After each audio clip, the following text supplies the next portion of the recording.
All right, so the workflow workshop series, this is broken down into 5 different sections. So we're going to have a video or a webinar every single day this week at 9:30 a.m. So we're going to start with Planet, and planning out your workflows is so important in Dubsado because you want to know what you're building before you actually start building it. So planning out or creating a blueprint of what you want to build before building it is a great way to get everything out in front of you. So we'll jump in here and get started. So for some of you who don't know who I am, my name is Cameron, and I'm the director of education here at Dubsado. And a couple of things that I do here, I do webinars, obviously here for Dubsado and for other communities. I do a lot of the educational content and trainings. If any of you have gone through our education course, you've probably seen my face and heard my voice. So I do a lot of that. We have a certified Dubsado specialist community. So we're involved in a lot of that as far as the education team and certifying people to become specialists. I take care of new employee training. So whenever we hire new people at Dubsado, I'm involved in getting them up to speed. And then I also do one-on-one sessions as well. So there's a lot of things that are happening as far as education is concerned at Dubsado, and I'm kind of in charge of all of that. So excellent. Now that we know each other, we'll dive into the series goal. So the goal for this entire series is to teach you how to properly plan out your workflows and build them in Dubsado. Very straightforward. I know that's why a lot of you are here, is to just figure out how can I get my business process into Dubsado.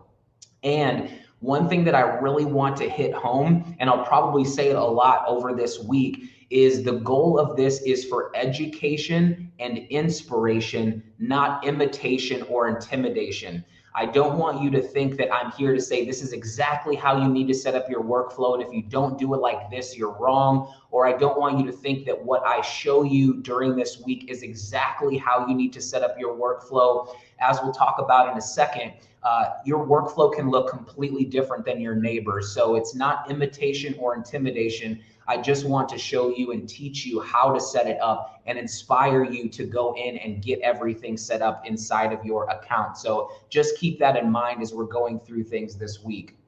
So something that I always like to cover anytime I'm talking about workflows is getting into the right headspace and a good mindset before you go in and build your workflows. Because I do find out that without a good mindset, it can really lead to discouragement sometimes of going in and getting your workflow set up. So a couple mindset tips here. Number one is that no business process equals no workflow, meaning that your workflow process is your business process. So if you're new to business, let's say you opened up a business a week ago and you don't really know what your business process is, hopefully this webinar series will give you some tips and tricks. But until you have a business process, you can't really put in a workflow, because that's what your workflow is. And you'll really see that today. Number two, your workflow is a living process and it's going to change. As your business grows, your process is probably going to change. As Dubsado brings in new features, your process is probably going to change. So it's good not to have a mindset of, once I build this workflow, I never have to touch it again. You're going to be making changes as your business continues to grow. So don't get set on, I have to build this perfect workflow and then I'm done. Your workflow is always going to change. So just be prepared for that. Number three, there is no such thing as a one-size-fits-all workflow. And that's what I mentioned a little bit earlier. Every single business is different, even within the same industry. So you never want to get tied into, there is one perfect way to build a workflow, or you have to have these specific forms or these specific emails. The workflow that I'm going to be building during this week, it's going to have some different forms and some different emails in there. You can pull from some of those ideas, but you don't have to be set on, I have to use everything that he's using in this particular series. So definitely take that into consideration. And number four, your workflow works to the level of your Dubsado knowledge. And here's what I mean by that. If I had someone who was 8 years old and I gave them the keys to a Ferrari and I said, okay, go ahead and drive this car. and they have no idea what the brake pedal is, what gas is, how to turn on your blinker, all of these different things, they're going to crash the car. And that's just because they don't have the knowledge of how all the things work inside of the car. So that's how your workflow really works. You can have everything set up, or you could have someone build a perfect workflow for you and hand it off to you. But if you don't know how Dubsado works, you're going to look at it like it's a car that you have no idea what's happening. So when we're going through this series, just know that it helps to understand how Dubsado works as well. And so even if you have a perfect workflow, you do also need to know how to run that workflow in the system. Okay, so those are 4 mindset tips as we're going through things. Just kind of keep that in mind as we talk through everything today. So let's get into the first thing that we'll talk about, and that is a sales funnel model. It's important to know where Dubsado fits inside the grand scheme of your business, just so if there's any expectations that you have of what Dubsado can do, I want to make sure that those expectations are properly met before we get into all the nitty-gritty of how to build workflows. So we're going to have a little business lesson here just to start everything out. I love to cover this because then people really understand, oh, this is where Dubsado fits, and maybe you might need a third-party system for some other things, but this is where Dubsado really shines.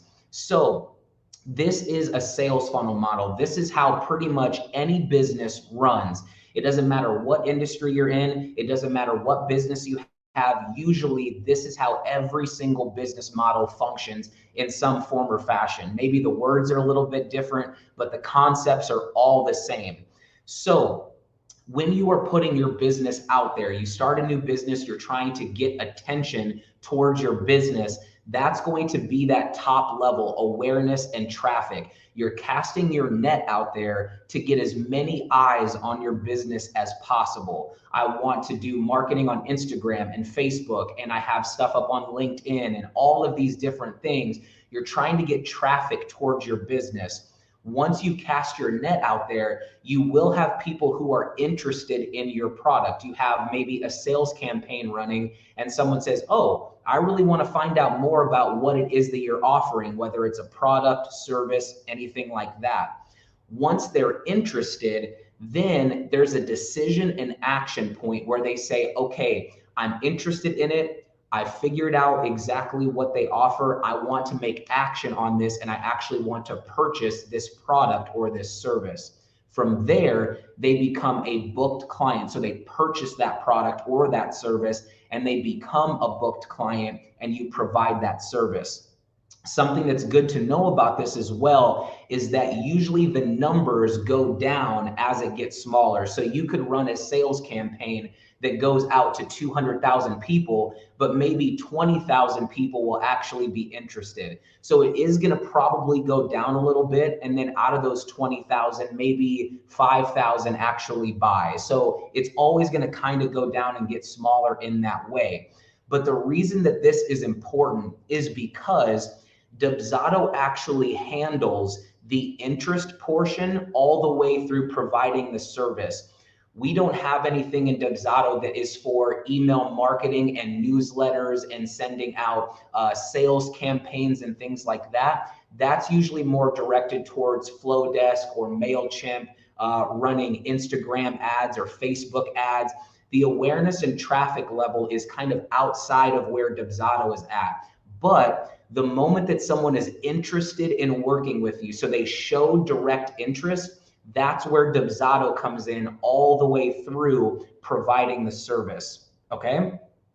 So from there, what that means here is that the interest level through provide service, that is going to be your workflow.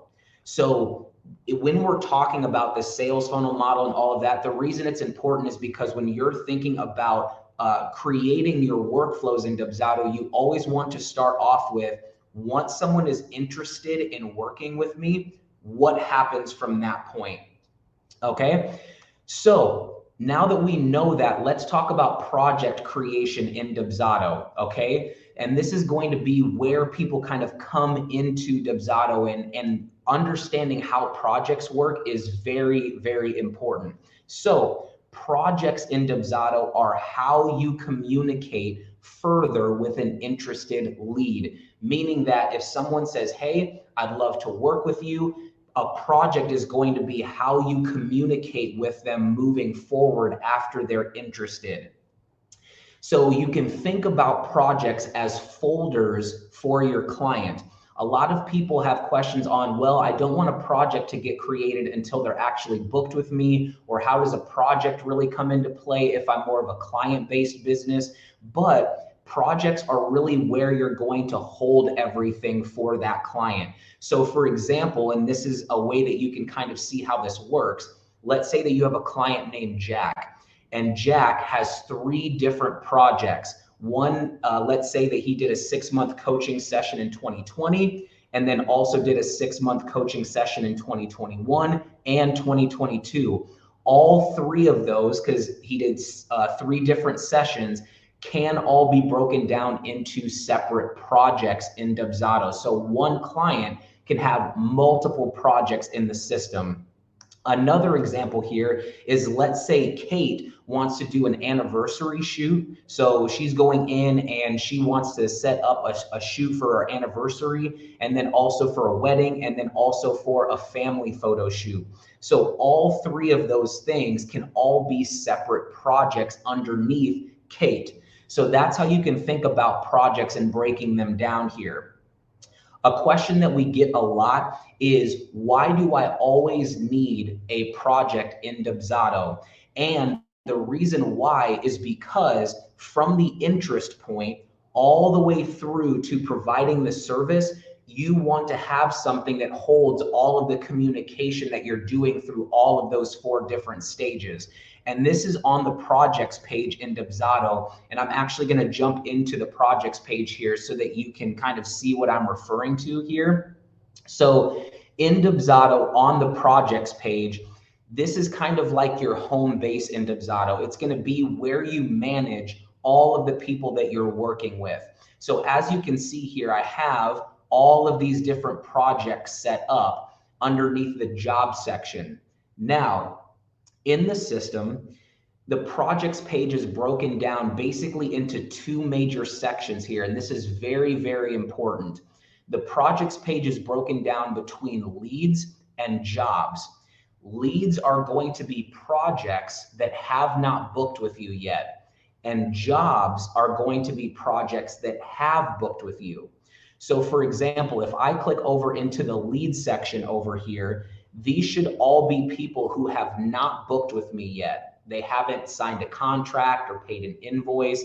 They haven't actually booked with me yet. Everyone over here in the job section, you can see that they've signed a contract or they've paid. They're actually booked with me. And that's very important for separating out where your projects are going to go. And we'll get into the nitty-gritty of all of this and creating different statuses and tags, and we'll do all of that on Friday. But from a base level, you want to make sure that you understand just the macro level of leads and jobs and how to organize those 2 things. How that plays out into your workflow is that over on the leads section over here, this is going to be all of your interest. When someone is interested in working with you, you want a folder created for them immediately so you can start communicating, then going through to decision and action. Then they jump over and become a booked client, and then you can provide that service for them. So there's a continuation from the moment that they are interested in it all the way through until you provide that service. And a project is kind of the vehicle that takes them through that entire process. So with that being said, let's continue here and talk about actually creating a project.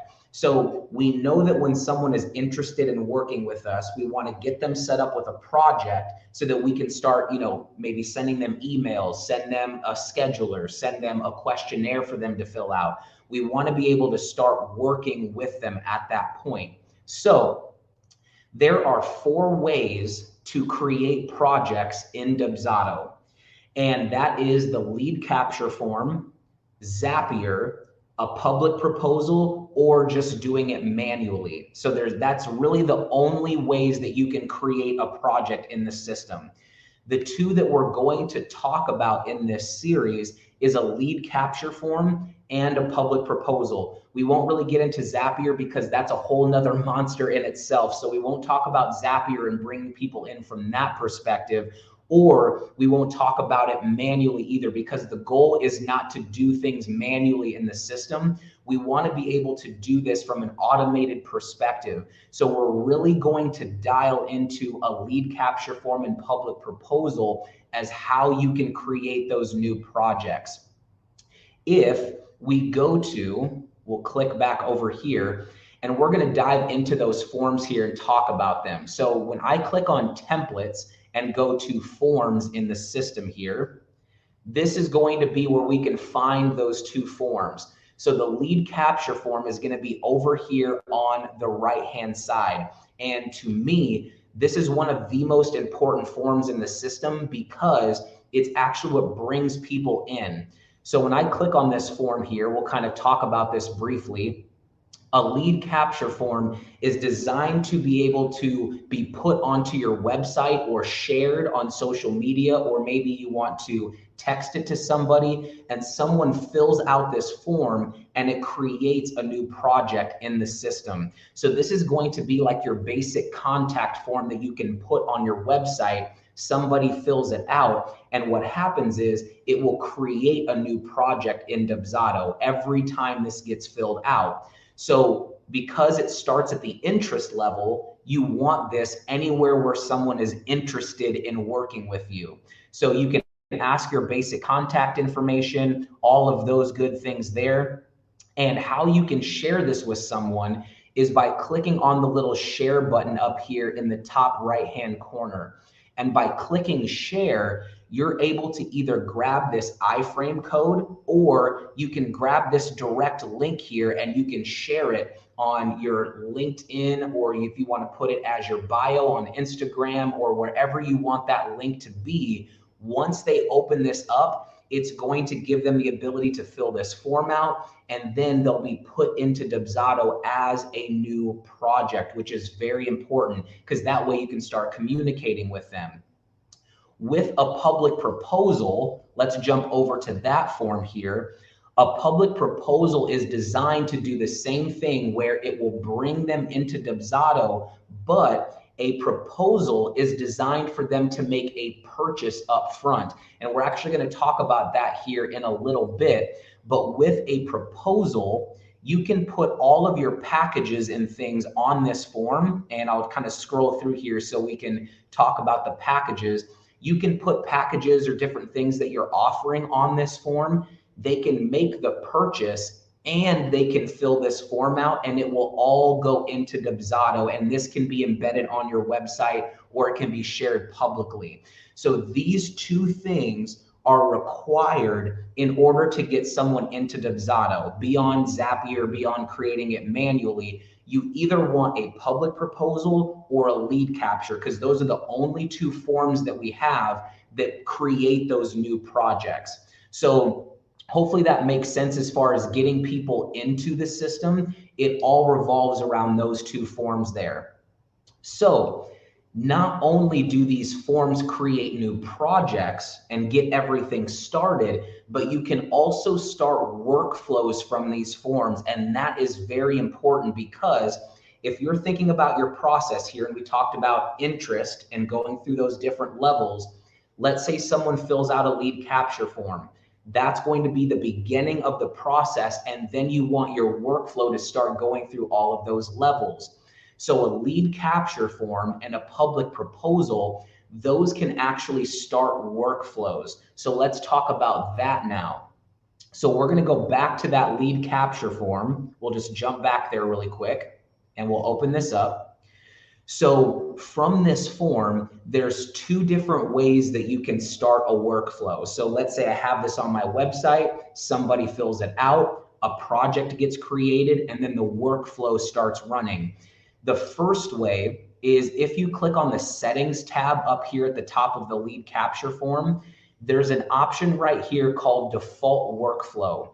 And what that means is that anybody who fills out this form, they're going to get the exact same steps added into their project. So the same workflow every single time will just go into that project. It's the same workflow for everybody. That's the default workflow. If we go back to the form, there's another option that you can have on the lead capture form that will start a workflow based off of a question that they answer. And that's what's called the workflow element, which is this little tool right here. And it's grayed out right now because I actually have it on my form. So we'll talk about that here. So where you see what type of session are you interested in, this is where you can actually ask a question, and then based off of their answer, a different workflow can start. So let's click into this here. And what this looks like is, and you can change the question to ask whatever it is. So it doesn't have to be what type of session are you interested in. You can change it to be whatever you want. But based on an answer that they choose here, I can apply a different workflow to start. So if they're interested in doing a wedding photo shoot, I could have a wedding workflow start. If they're interested in an engagement photo shoot, I could have an engagement workflow start. I could put it into the coaching perspective. If they're interested in one-on-one coaching, they could go down a certain path. Or if they're interested in group coaching, go down a different path. It could be that for web design or logo design or all these different things. So this is how you can start a workflow from a lead capture form, one of those two ways. With a public proposal, you can only use the default workflow. So the option that we talked about first here, where you have a default workflow, in the public proposal, you can only use a default workflow. And I have that on the handout here. So if you need to be able to reference, what workflows can start from where, this will show right here. So lead capture form, default workflow and workflow element, and then default workflow only for the public proposal. And hopefully down the line, we'll be able to add in that workflow element to a public proposal as well. But right now, that's kind of how it works as far as getting that process started in the system. Okay, now what we're going to do here is we're going to break down the different methods that you can use to generate these projects. Now, you do not have to memorize all of these. The reason that I created this handout is so you can download it and you can review this later. So this is going to seem like a lot right now, but it's just going to help you to have this handout. You can watch the replay or you can go back and look at this handout here. But what I want to show you are all of the different methods that you can use to get your workflow started. Because if you don't understand the framework of how workflows can begin in the system, then it's going to be really hard to go in and just set up a workflow because you don't even know how it's going to start. So I want to kind of take a step back here and talk about the different methods that you can use to bring people in the system using a lead capture or using a public proposal. So 3 things that business owners want to do when they get a new lead. So you get a new lead from somebody, someone says, hey, I'm interested in your product or your service. There's normally 3 things that you would want to do with them. And it might be a combination of them. It could just be one, but normally they fall in this bucket. So when I go through this, it will help to start to think in your own business, how do you operate? So let's say I get a new lead. There's usually one of 3 things that I want to do. I either want to qualify them first, so make sure that we're going to be a good fit. So I'm either looking at their lead capture form to see, hey, is this a good person that I want to work with? Do they have the budget that I want them to have? Do I have the time? All of those things. So you're qualifying them first, or maybe you want to talk first. So that would be more of a consultation. I want to jump on a discovery call with them, chit chat about what it is that they want to do, or you want them to just purchase right away. Usually every business will follow into one of those 3 buckets. There might be an outlier there, but typically they're going to fit in one of those 3 options there. And why this is important is because when we get into these methods, you can start identifying with, oh, I like to qualify first, so here's some options for me. Or I like to talk with someone first, so here's some options that I can work with, or purchase first. So we're going to get into how you can use these two forms to do those things. So if you're someone who likes to qualify someone first or talk with someone first, then you're going to want to use a lead capture form. That's going to be your method. If you want them to purchase first, then you would use a public proposal, because that's where you can put your packages. You can have them purchase something directly from your website. You don't need to talk to them first. You don't need to qualify them first. You just want them to buy immediately. The qualify first, talk first, then you're going to want to use just a form where you can gather more information. So let's break this down here. On your projects page, you have your leads. Remember, these are people who are not booked with you yet. So with the leads, you want to do qualify first and talk first. And again, this will make more sense here in just a little bit when I show you the different methods. If you're qualifying them first, or you're wanting to talk with them first, they're just going to be a lead because they haven't booked with you yet. You haven't got a contract signed. You haven't gotten them to make a purchase yet. So they're going to fall into that leads area.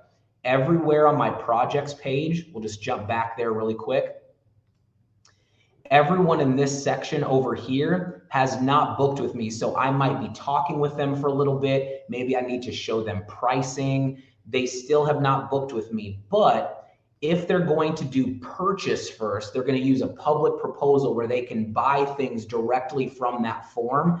Then they would automatically go into the job section because they've purchased. So they would become a booked job at that point, or a booked project. So that's how you can kind of determine those two things there. Leads, qualify and talking to them first. If they're purchasing first, then they become a job. So I'm going to give you 10 methods. And I know that seems insane right now because I know we're just getting into this, but this is something that you can go back and review. But it does help to get a bird's eye view of how all this is going to work. And you can cycle through these and look at these later and figure out which one you identify with the most, or which ones you identify with the most, because maybe you have different ones that you want to use for different scenarios. So we'll get into that here in a little bit. So let's start off with the most basic one. And this is the one we just talked about a little bit ago. You have a lead capture form on your website. Once they fill out that lead capture form, the project gets created and then a workflow starts. Very simple here. This is kind of just the standard, hey, go to my website, click on the contact page, they type in their info, it makes the project in the lead section, and then a workflow can start inside of the project.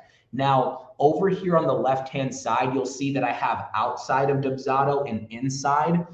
This is just basically referring to thinking about your website or Instagram or Facebook. It's kind of outside of Dubsado, but this is what's happening inside the system once they do whatever is on top. So that's just how you can think about it.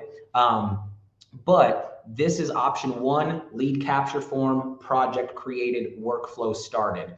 Now we'll look at the workflow element from a bird's eye view. If we look here, this is kind of what's happening inside the system with that workflow element, where it's wedding or engagement or anniversary. They fill out that lead capture form, a project gets created, and then based off of the answer, it could start a different workflow. Now you could have 6 different options on here or 2. You can do it that way if you want to, but this is just an example of how that works in the system. Something to pay attention to here is up in the top right-hand corner, I have little badges telling you if you fall into that, I want to qualify them first.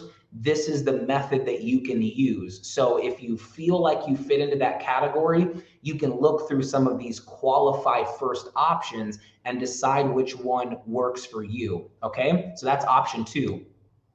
Option 3 is if you want to talk to them first. Now, this is going to be for a majority of coaches or a majority of maybe designers where you need to get on the phone with them and talk with them about what it is that they want to do, or you need to pitch your services to them and you want to get on the phone right away and you want them to book a consultation or a discovery call from your website. What you'll do there is you'll actually mix a scheduler and add a lead capture form on that scheduler. So you'll pull that lead capture form into the scheduler and then you embed that on your website. So all of my coaches, you probably are familiar with this method here, but you can combine this on your website. So they, pick a time that they're interested in, and then they fill out the lead capture form that's there, and then the project gets created, and then the workflow starts from that point.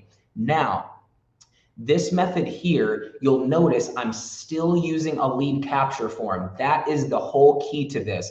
In these three options that I've mentioned so far and all the ones that you'll see, you'll notice that a lead capture form is involved in all of this. Why? Because it's the thing that can create that project, and we need that new folder to get created as soon as they're interested.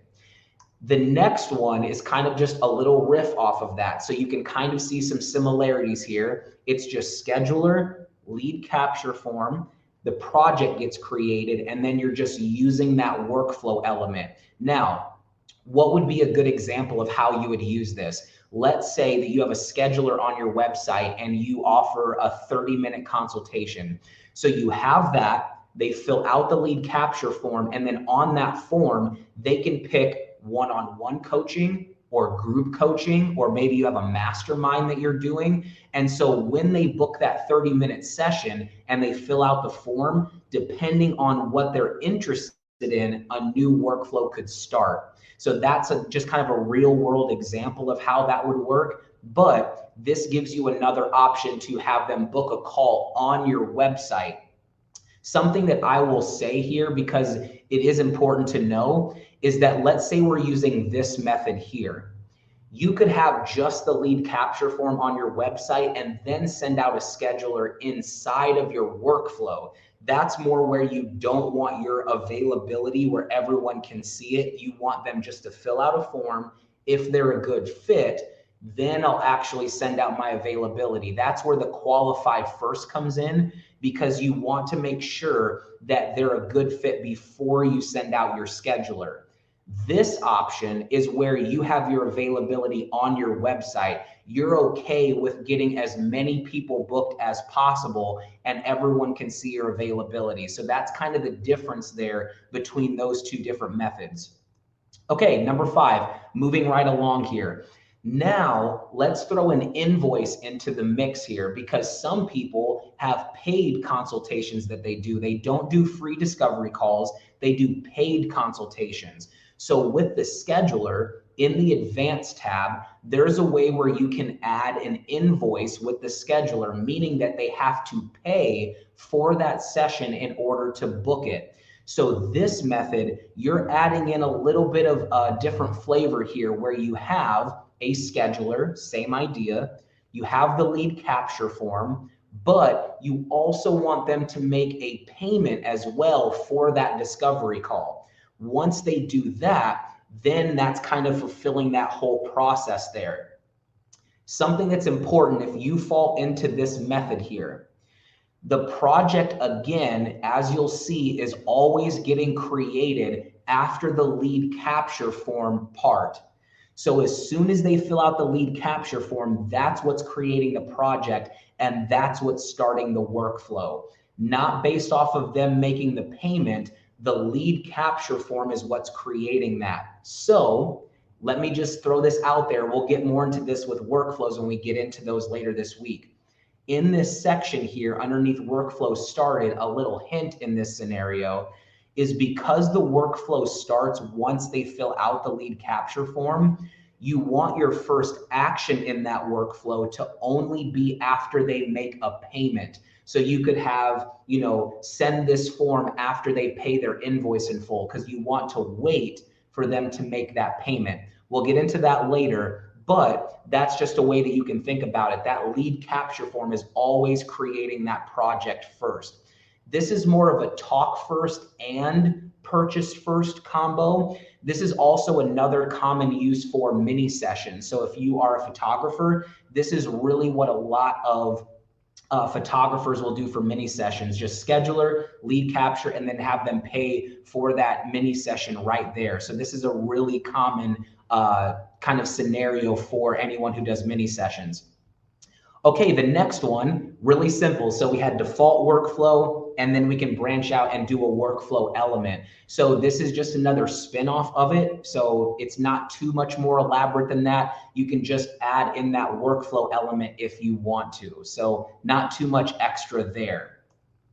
Number 7, now we're shifting from qualifying and talking first. Maybe the 1 through 6, that fits more of what you do. This is going to be for everyone who says, well, I want to put a public proposal on my website. I want them to make a purchase of a certain package and then have them do that from the website.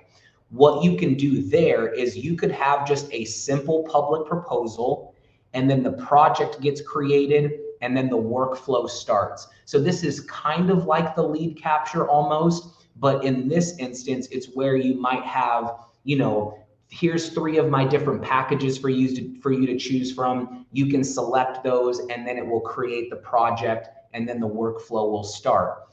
One thing that I want you to zero in on here that you're seeing is in all of these different methods, lead capture, public proposal, those have to be in the mix there because that's what's creating the project. That's the main thing I want you to take away from this. So public proposal, project created, workflow started. Now, the public proposal, and this is for some of you, you might not be familiar with the public proposal. I would encourage you to go in and kind of look at some documentation or watch some videos on that, because the public proposal is kind of, like I said, a whole nother monster, kind of like Zapier. But with a proposal, you can add a contract to go with it. So in this method, you could do public proposal, the project gets created and the workflow starts, but they can also sign a contract with it. In this scenario, you would basically have your workflow start the first action once they've signed their contract, because this is going to start right after they fill out the form, but it will hold until they've signed their contract if that's what you make your first action. And I know that might be a little advanced right now, but for some of you who might be a little more seasoned, that's just some helpful information for you. Now, the other option that we have is you could do a public proposal and just do an invoice. Maybe you don't want them to sign a contract on your website. So what you can do is just do public proposal and an invoice, combine those together, and then after they come into the system, maybe send them a contract at a later time. So this is where you can kind of combine those 2 things together. And then the last one here is where you can do all 3.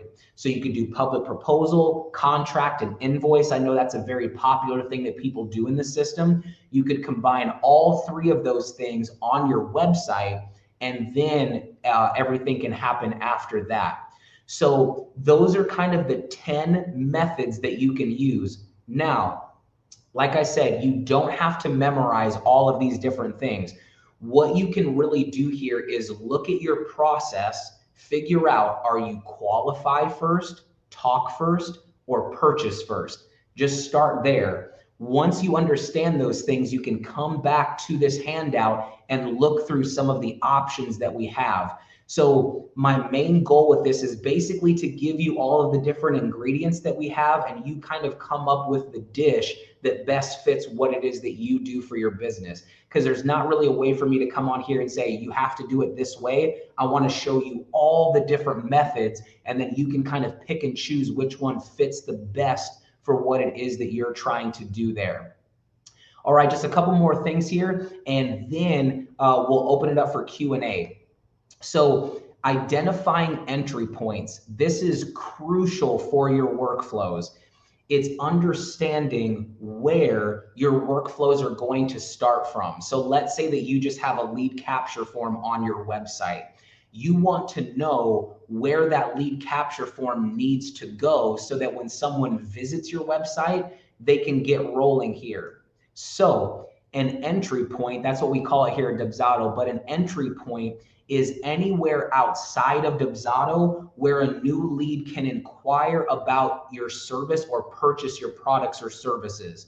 So when you're thinking about where do I have places where people can get a hold of me, that's an entry point. Maybe you have stuff on LinkedIn, maybe on Pinterest, maybe on Facebook or Instagram, or you have a website. There's a lot of different methods that people use, but it's important to identify where those entry points are located before you start going in and building out all of your workflows. So some common entry point examples: Flowdesk, MailChimp, Constant Contact, any email marketing software where people can get a hold of you, Instagram, Facebook, Pinterest, LinkedIn, maybe Squarespace or Wix, your website, WordPress. There are a million different ones that are out there, but it's important to take inventory of where are your different entry points. So a good example is this, and I'll actually tell you, this is with someone that I've spoken with before. I'll give you a breakdown of the process that they had here. So they had on their Instagram, Facebook, and LinkedIn, they had a lead capture form. And once that got filled out, it created a project and the workflow started. So in their Instagram bio, there was a lead capture form, someone clicked on it, and then the process started from there. But on their website, they had a contact me section that had a lead capture form on there, but they also had another place on their website that said book now, where they should have a scheduler and a lead capture form together because they need to get on a phone. So this is what's very important here, is that you need to really go through your website, go through your social media and look at, oh, someone can get a hold of me here. Oh, and here, because then you're going to pick and choose the method that you want to use in those different spots. So you don't have to be tied into just one method. You could use multiple if you want to, or let's say that you have more of just kind of a basic process. You could put the same thing up everywhere, but it is important to take inventory here. And I do have a little kind of warning here. It's vital to know every entry point or landing page that a new lead can get in contact with you, because you don't want any of your entry points unoccupied, is what I like to call it, where you don't have a place where someone can fill this out and then get put into Dubsado. So definitely make sure that you're kind of taking inventory of that. And so now we'll get into the homework. Okay, so I am going to give homework every day. I know it seems kind of like teacher student, but this is going to be homework for you to carry into tomorrow. It's very simple. There's not a lot that you need to do today. It's more of just kind of looking at what you're doing right now with your entry points and the different methods. Number one is you should brainstorm whether your business is based off of qualifying first, or talking first, or purchasing first. So just think to yourself, do I want someone to buy something immediately from my website? Or am I more of, I want to talk with them first. I want to get on the phone and, see what it is that they're interested in, talk to them further. Or if you want to qualify them first, that's more of they're filling out a form, you're reviewing that form, making sure they're a good fit, and then maybe send them some more information. So figure out what method you fit in best with, or maybe there's a combination on your different entry points. Number two is to identify those entry points. Go through and look and see, do you have something on Instagram? Do you have something on Facebook or on your LinkedIn? Maybe you're not really using social media, which you should, but maybe you're not using that at all. And maybe you just use one link that you text to somebody. Just think about all of your entry points. And then number three is to decide on which methods you're going to use to cover those entry points. So use this handout. Like I said, you don't have to memorize all those different methods. There's so many different things that you can do in Dubsado, but take this handout, or if you want to rewatch the recording when it's sent out to you, go back and look and see which method works the best, because as we continue through this week, we're going to build on top of that. So if you've decided, hey, I want to put a lead capture form on my website and I want to use a default workflow, let's just say that's what you want to use. You're going to write out your workflow from that perspective. So if you don't know where it's going to start, it's going to be hard for you to go in and say, okay, here it's on my website, it creates the project. Now I want to go in and start writing out all of my different things that I want to have happen. So do those three things. Just take some time, maybe 15, 20 minutes, and just lay this out here. And that's going to be really great for tomorrow when we actually go in and talk about writing out your process and the proper way to write out your process. Well, there's a way that I like to do it, so there's not really a proper way, but how you can actually do it for yourself. So we're going to talk about writing out your process tomorrow. There's going to be a lot of great material. I'm very excited for everyone to come back and learn from this perspective how we can go in and start writing things out.